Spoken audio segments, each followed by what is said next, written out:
Bem-vindos e bem-vindas ao Diálogo, quadro de entrevistas do nosso podcast IFCE no Ar.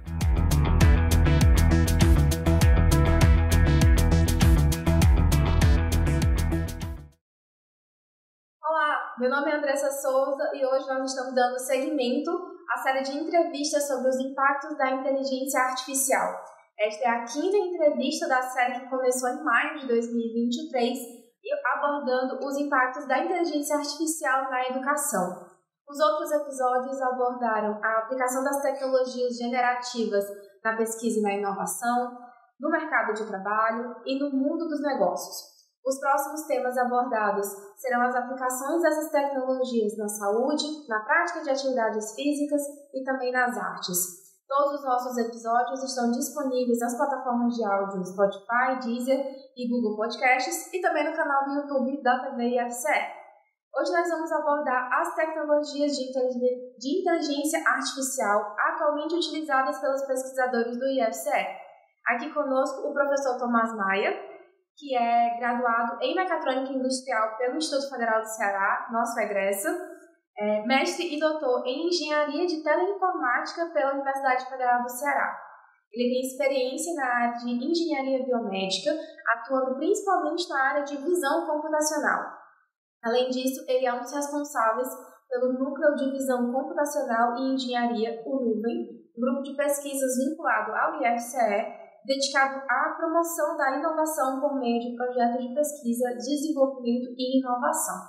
Mas seja muito bem-vindo ao IFCE no Ar. Muito obrigada por ter aceitado o nosso convite para essa discussão. Muito obrigado, eu que agradeço. É um prazer estar aqui.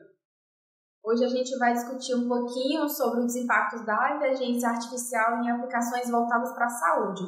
Então, para começar, Tomás, conta um pouco para a gente sobre o Núcleo de Visão Computacional e Engenharia, o NUVEM, que foi criado no contexto da pandemia de Covid e tem atuado desde então no desenvolvimento de aplicações tecnológicas na área de saúde.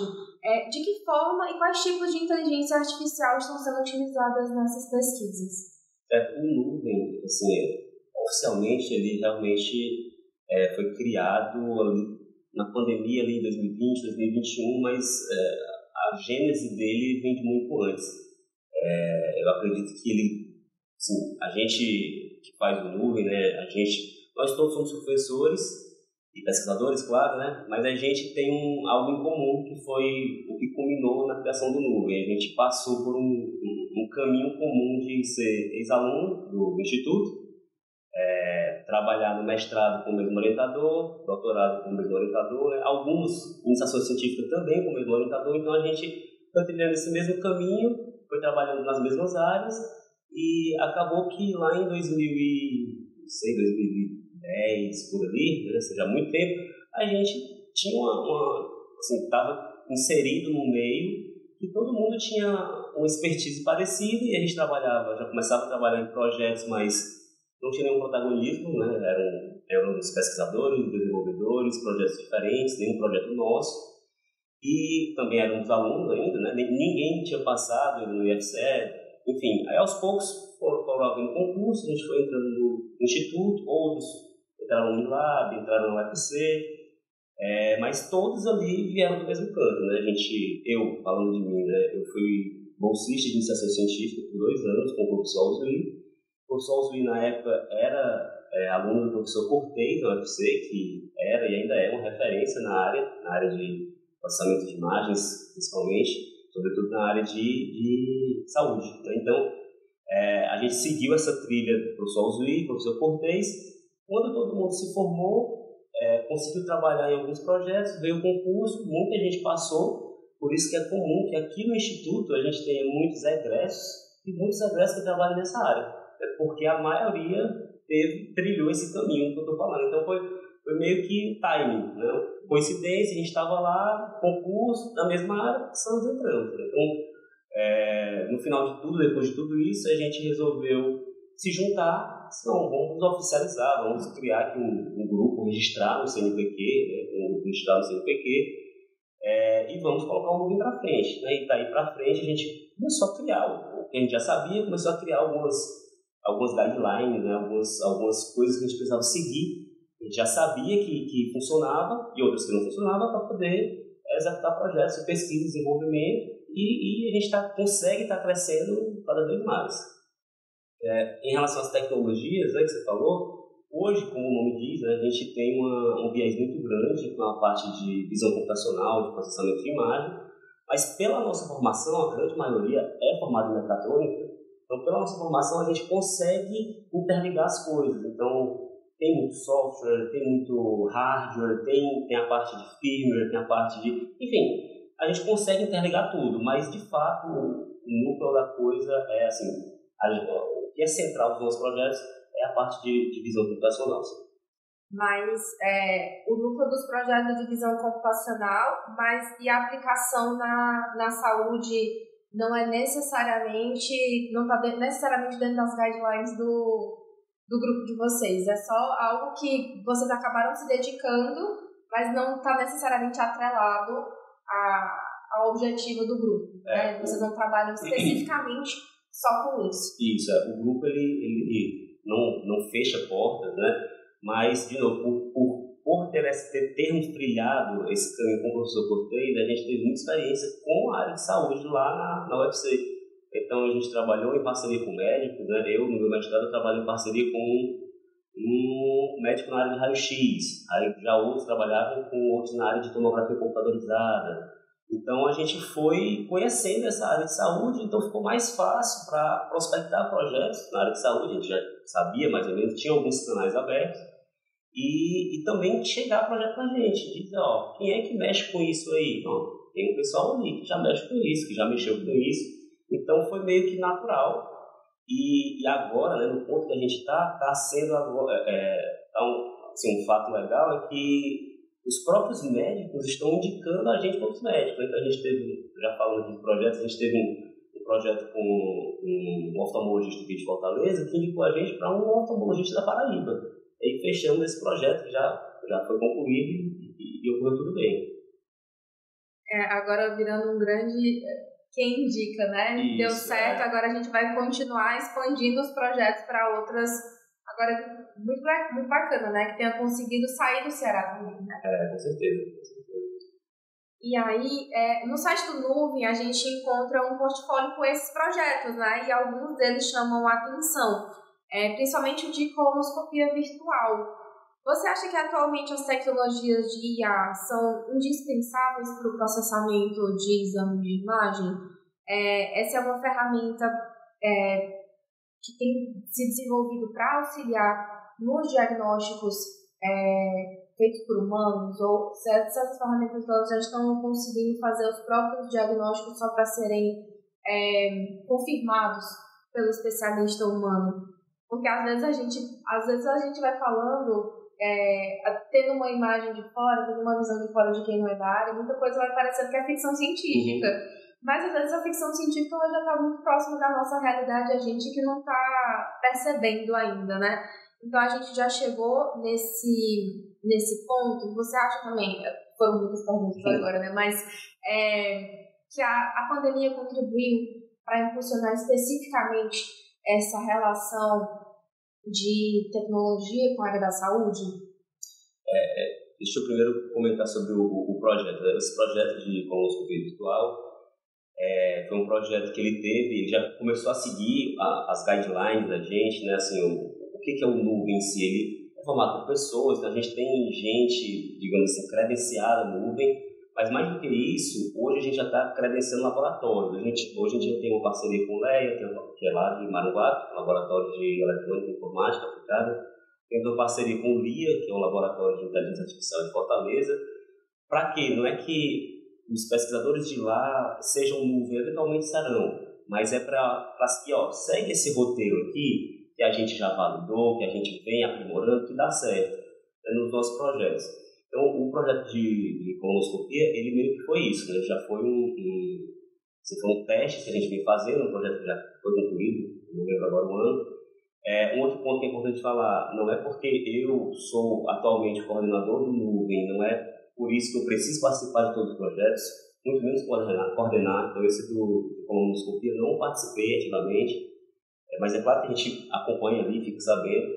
E E ele sim, ele parece alguma coisa mais ficção científica, porque ele tinha uma parte de computação gráfica, né? Então, basicamente, o que era? A gente tinha que extrair o código, extrair o código e fazer uma navegação interna.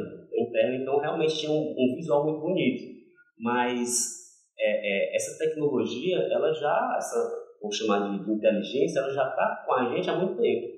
O que talvez tenha escancarado mais foi uma coisa que está ali do lado, mas não está 100% dentro, foi o ChatGPT. Então, o ChatGPT ele trouxe muita gente de fora, né, que não se interessava ou nem sabia que tinha tanta inteligência ali. Ele trouxe para dentro. Vixe, dá certo, isso é feito desse jeito, isso é tão inovador assim.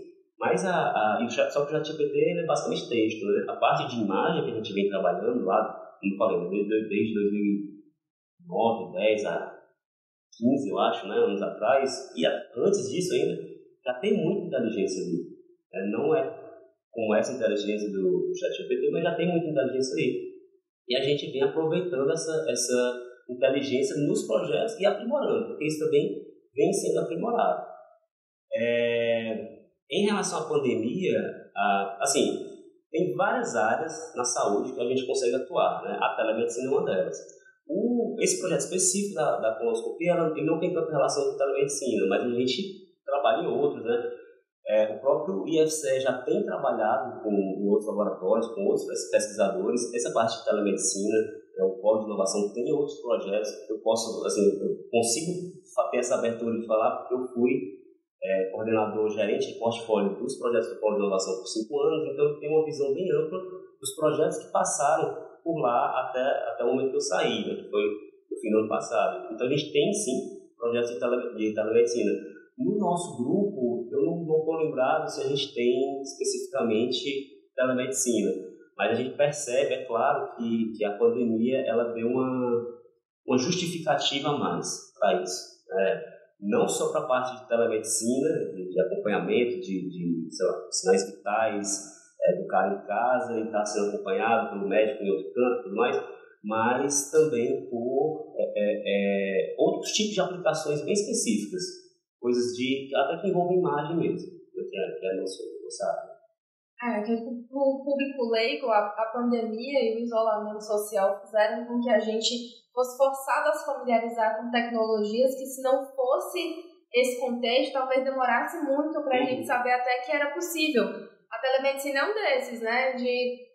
Às vezes a gente não poder imaginar que a gente poderia não necessariamente sair de casa para ter uma consulta médica, pelo menos uma consulta inicial, né? Uma primeira abordagem, né? Sim. E aí, eu queria também que você aproveitasse para falar sobre esse projeto de detecção de nódulos pulmonares e do projeto de virtualização de exames como vou falar devagar agora porque o nome é complexo, angiotomografia, que foram contratados por uma empresa daqui de Fortaleza. Isso. Que a gente já se assegurou, está podendo falar ainda desse projeto, né? Tem alguns limites do desenvolvimento, que principalmente quando são projetos contratados, do que pode falar publicamente ou não. Então, que tipo de tecnologia está sendo utilizada nessa pesquisa? E conta pra gente como é que os nossos pesquisadores do IFCE estão se inserindo nesse tipo de pesquisa, né? Legal. Esses são 2 projetos, né? Um já concluído, já está com o tempo. Um outro projeto, o que está concluído é de nódulos pulmonares. Basicamente, a gente tinha que identificar e quantificar, qualificar mais ou menos nódulos pulmonares. E o atual, ele não está concluído ainda, esse da angiotomografia, né, que você falou, ele tem a ver um pouco com a parte da colonoscopia, porque ele é bem visual, ele tem uma parte de gráfica bem legal, certo?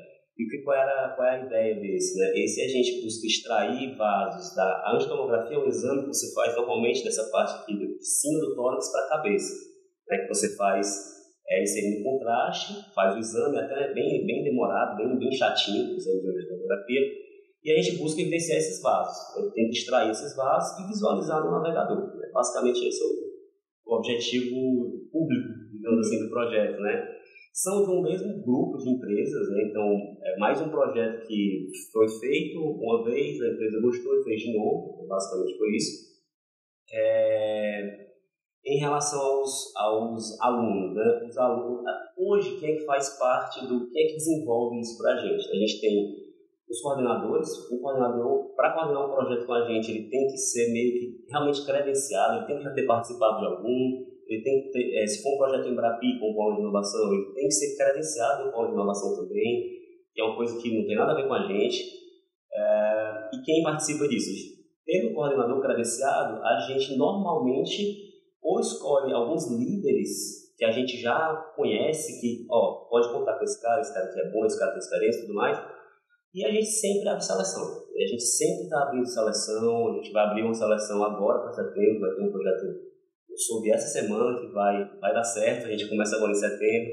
A gente sempre abre seleção para alunos de todo o IF. Então, na pandemia, a gente abria para todo o IF e contratava de qualquer canto. Então, se eu tenho um aluno de Itauá, no curso, sei lá, de mecatrônica, ou no curso de computação, de Canindé, de ABS, seja o que for, a gente tem uma seleção, processo seletivo também já ali bem definido, onde a gente entrevista a pessoa, vê currículo, lança desafios e a gente contrata para os projetos. Então, é tendência que a gente contrate para o projeto, esse cara que é bom, ele entregou bem, no próximo projeto ele já está, a gente abre a seleção de novo, avisa ele já tem uma certa prioridade, se ele quiser, obviamente. Então, hoje, quem faz os nossos projetos acontecerem são os nossos alunos da casa. Não impede que a gente chame alunos de fora, então, às vezes, a gente não tem tanta expertise em determinada área como o IFCE, porque não tem curso, por exemplo. Não sei, a gente busca muito lá na UFC o pessoal de sistemas e mídias digitais para fazer a parte de design, enfim, design de um modo geral. Porque normalmente a gente faz aplicativos, faz sites, precisa dessa parte de design. E o UFC não tem isso tão consolidado, tão fácil, deve ter um local ou outro. A gente não tem curso de design, não tem curso de design gráfico. Acho que o máximo que a gente tem é de desenho industrial, mas é outra área. Tem talvez, dentro da área de TI, tem um pessoal que mexa com design aqui para fazer um front, alguma coisa assim. Mas não é tão específico quanto lá. E nos nossos projetos a gente então já sabe disso, então já vai lá procurar, ok, tá certo e tal. Ou se for outra coisa, a gente teve um projeto específico de grafeno com a Philips e precisou de alguém bem específico. A gente fez uma parceria com o laboratório do professor Sombra, lá da UFC, para desenvolver um sensor de grafeno. E um ponto que é importante falar, até para justificar, eu lembrei disso agora, o motivo de ter consultado essa empresa. Todos os nossos projetos eles são inovadores, eles geram uma propriedade intelectual, então existe aí um NDA, né, um acordo do que pode ser falado, o que pode ser falado e o que não pode. Né? Então, eu lembrei disso porque quando a gente fez essa parceria, a gente pode publicar, mas a empresa tem que estar ciente, a empresa tem que autorizar e etc. No caso, a empresa autorizou falar desses dois projetos, de Nódulo e de AnjoTC. Porque tudo isso gera patente, né? Patente se for algo mais palpável, né? E normalmente os nossos casos geram registro de software. Porque o foco no desenvolvimento de vocês é muito mais na parte de software, né? Do que na parte de hardware. A gente tem projetos de hardware, inclusive esse projeto de setembro, né, já adiantando, ele é essencialmente um projeto de hardware, que provavelmente vai gerar uma patente, né? Mas de um modo geral, a gente trabalha mais com software, sim. Tomás, o IFCE tem um comitê de ética em pesquisa que, inclusive, você já fez parte. Essas pesquisas sobre saúde precisam passar pelo critério, pelo aval do comitê de ética? E aproveitando, quais são os limites éticos do uso de inteligência artificial nas pesquisas com fins médicos? Legal. Essa pergunta é até difícil, dos limites, né? Eu participei, acho que mais ou menos um ano, não sei se passei, mais ou menos um ano lá no Comitê de Ética de Pesquisa.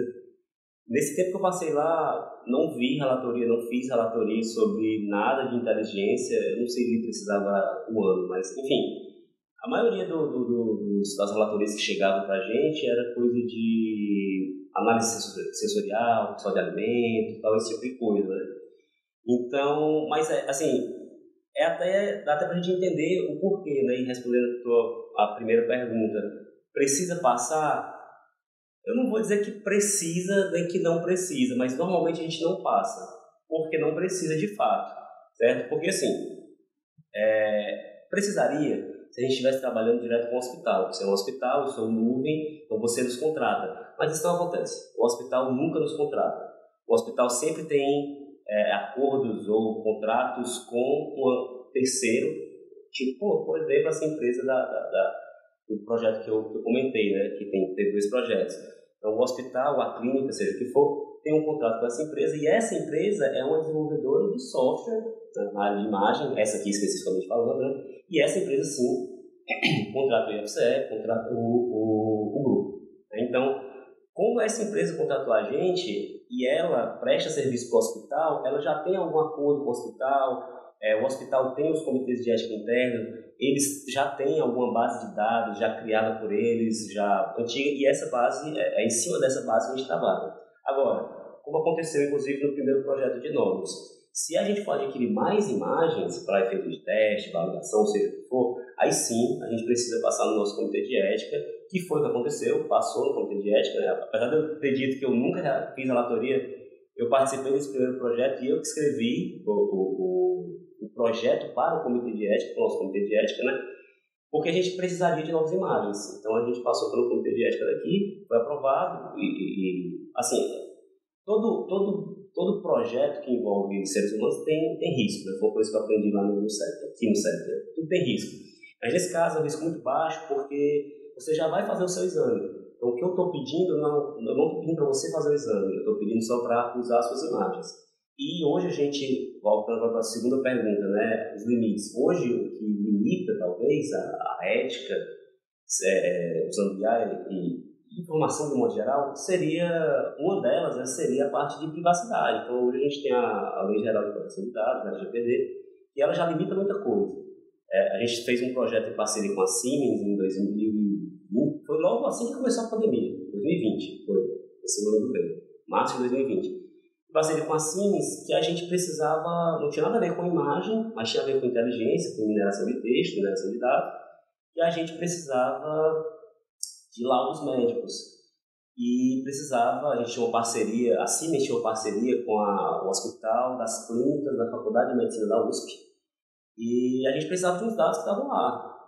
Só que os dados precisavam ser anonimizados. Então a gente fez um projeto interno, uma parceria com a nossa fundação, que a gente utiliza, né, que é a FCTC, com a fundação que gerencia o hospital lá, para que eles fizessem, como se passasse o comitê de ética deles, né, eles fizessem um projeto de anonimização dos laudos para que a gente pudesse acessar. E não era nem pegar os laudos, não pode sair laudo nenhum daqui, era acessar. Então teve todo um cuidado para que criassem uma rede segura, para que a gente acessasse e não tirasse nada de lá. E os laudos todos anonimizados, um negócio bem bacana, coisa do tipo... todos os nomes de todas as pessoas que trabalharam no hospital naquela época que a gente estava pesquisando, todo mundo foi anonimizado, um negócio bem bacana, endereço, enfim. Então, assim, o que busca limitar a ética são mais essas leis mesmo, de fato, que a gente já tem, e as que ainda haverão, porque o ChatGPT trouxe muito isso, né? Sobretudo a parte em todas as partes, na verdade, né? Artes, principalmente, né? O que é plágio, o que não é, porque a gente sabe que ele não é plágio, tudo é novidade. Mas não foi você que fez, né? Foi um IA que fez. Então, a gente ainda está caminhando nisso, essa parte, mas é questão de tempo que tem legislação que proibir não existe. Assim, não é a saída. Então, a gente vai ter uma legislação e a parte ética também vai ter que entrar com isso. Porque até onde é ético usar para fazer tal coisa? Hoje a gente ainda não tem isso muito definido. No máximo, acho que arrisco a dizer que a LGPD faz.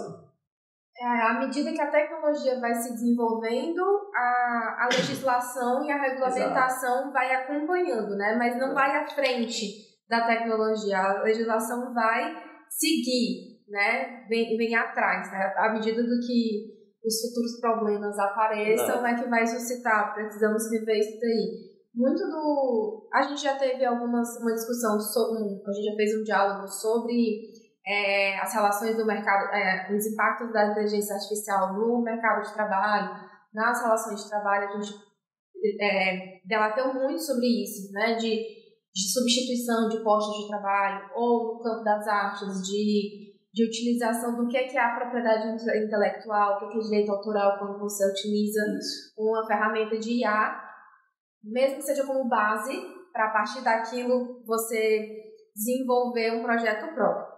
E aí, Tomás, para a gente se encaminhar para o fim da nossa entrevista, o uso de inteligência artificial pode contribuir para melhorar a comunicação entre os médicos e pacientes, pode tornar mais acessível ou até mesmo compreensível esse acompanhamento do próprio paciente em relação à sua saúde. A gente pode ter um doutor IA mais confiável do que o doutor Google, por exemplo, de você colocar o seu sintoma no Google, sempre vai sair câncer, mas nem sempre esse acompanhamento de exames, diagnósticos e prontuários, ele pode levar a uma maior compreensão e aceitação do tratamento por parte dos pacientes, você acha? Antes de responder, você falou uma coisa aqui que é importante e cabe também na pergunta. Você falou que nos diálogos de vocês foi a IA substituir o mercado de trabalho e tal. Essa parte de substituir é muito importante ser dito, né, na área de saúde. A gente sempre deixa isso muito claro. Por mais que a gente trabalhe, assim, o nosso cliente não é nem o paciente, é o médico. Porque eu não pretendo fazer nada para o paciente. É um auxílio diagnóstico para o médico ter a palavra final, validar, nem que seja uma validação, mas validar para o paciente. Então, um simples mecatrônico, um simples professor, eu não tenho essa capacidade de criar algo, por mais que seja inteligente e tudo mais, mas é um peso muito grande, uma responsabilidade muito grande. E às vezes perguntam para a gente se a gente não... Assim, os médicos não têm medo, porque a gente precisa de um parceiro médico para validar o que a gente está fazendo. A gente vai treinar uma rede neural, a gente precisa que o médico diga o que é cada coisa. Porque eu não sei o que é. Por exemplo, esse projeto de angiotomografia, a gente segmenta, né, extrai as carótidas, que são aqui no pescoço, né, aqui no pescoço, vai subindo, e quando chega aqui dentro, elas se ramificam e eu me perco total, porque eu não sei. Então eu preciso que o médico diga, isso aqui é a interna, isso é a externa, isso é relevante, isso não é, etc. Aí alguém chega e pergunta, mas os médicos não têm medo que vocês substituam eles? A gente busca mitigar esse medo, deixar claro que não vou substituir, a intenção é lhe ajudar, certo? Pode ser que a minha ajuda seja muito boa, ao ponto de você só dizer, é isso mesmo, mas eu sempre vou lhe entregar alguma coisa para que você tenha a palavra final, até pelo peso da responsabilidade. A responsabilidade nunca vai ser nossa, porque a gente não busca isso, né? Não busca isso. Então, voltando aqui para a tua pergunta, né? Essa parte de IA, né? Ela vai conversar melhor? Ela já conversa há muito tempo. A tecnologia, de modo geral, já conversa há muito tempo. Se você for verificar os softwares que os médicos usam, você vai fazer um exame de ultrassom, por exemplo, né? Ele tem aquele aparelho que ele vai mexendo ali, e aquilo tudo a tecnologia no auxílio do médico, né? Então ele não precisa medir nada na mão. Quando ele clica, ele dá 2 cliques ali, o software já faz um ciclo, dá um exemplo aqui de sei lá, perímetro encefálico, né? Ele dá 2 cliques ali, ele já circula para você o que é a cabeça, já calcula falando de parto, né? Já calcula quantos meses o bebê tem, já estima a data prevista. Então, tudo aquilo ali é tecnologia, né? A IA ela vai só entrar mais a fundo ali dentro daquele software que está ali embarcado. Então, assim, não é nada do dia para a noite. Hoje não tem, amanhã vai ter um robô falando sozinho. Não. A gente já tem esses robôs, entre aspas, essas máquinas, só que elas vão ser só mais inteligentes. É claro que o ChatGPT trouxe essa disruptividade, então, muito provavelmente, o avanço agora vai ser muito maior. A gente teve muito avanço de hardware, de máquinas e tudo mais. Agora eu acredito que o avanço vai ser mais na área de software.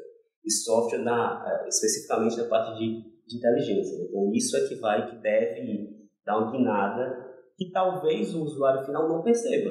Mas para o médico ele vai ter um auxílio de alguém entre aspas, né, muito especialista, que já vai conhecer muita coisa. Hoje a nossa massa de dados que a gente tem é enorme. Quando eu digo dados, não é nem apenas texto, imagens, muitas imagens. Então a inteligência vai conseguir reconhecer o que é isso aqui. Hoje ela já conhece, né? Mas mais do que isso, ela vai conseguir tirar conclusões a respeito daquilo. Tipo, ó, isso aqui eu sei que é um celular. Mais do que isso, eu sei que com esse celular eu consigo fazer tal coisa, que dá para fazer isso. Então, com uma imagem eu consigo dizer, você, pelo que eu estou vendo nessa imagem, você consegue, sei lá, você não se perde. Eu estou vendo que tem um celular, o celular está carregado, tem sinal, eu já consigo identificar tudo, eu consigo falar mais sobre isso. E como essa área médica que a gente foca é a parte de imagens médicas, então a gente acredita que sim, que vai cada vez mais evoluir, vai cada vez mais conversar melhor com o médico, e a ideia é sempre auxiliar, nunca substituir. Mas no caso de vocês, é muito trabalhando na relação com o médico.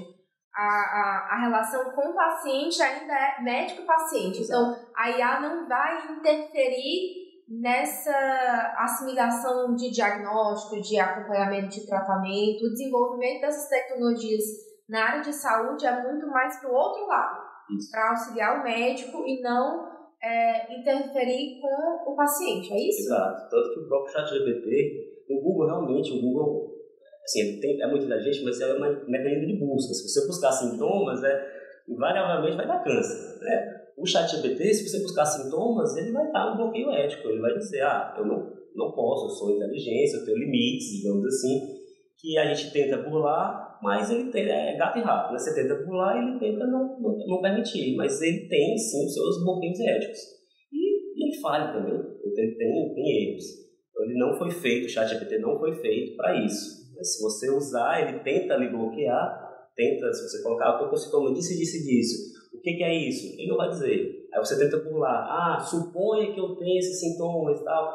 Ele não vai dizer. Ou se disser, ele não garante. A grande verdade é essa. E a gente da mesma forma. Eu posso ter o software aqui, você me mandar o seu exame, que minha esposa fez o exame, roda aí no teu software, ver o que tá. Posso ver só para a gente ver o que acontece. Mas tem que procurar um médico. A verdade é essa.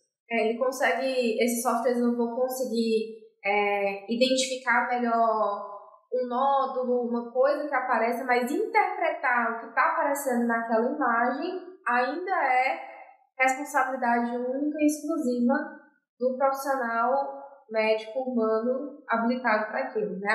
O software está só como ferramenta, continuar como uma ferramenta melhor, né? mais refinada para auxiliar no diagnóstico. A gente pode até dizer, tem uma alta probabilidade de ser tal coisa. Internamente, a gente que desenvolve sabe que é aquilo ali, mas eu não vou lhe garantir. Quem vai lhe garantir é o médico. Eu chego para o médico e digo, tem 99,9%, mas quem vai dizer é o senhor. A ideia é essa. Pois então, Tomás, muito obrigada por você ter topado participar dessa conversa sobre inteligência artificial e a relação com a saúde, e também para falar sobre o trabalho que vocês estão desenvolvendo no nuvem e nos laboratórios associados como o Leia. Pessoal, eu que agradeço, foi muito bom falar sobre isso. É realmente muito válido que as pessoas conheçam não só o que é desenvolvido aqui, mas também se atualizem das tecnologias. Obrigada.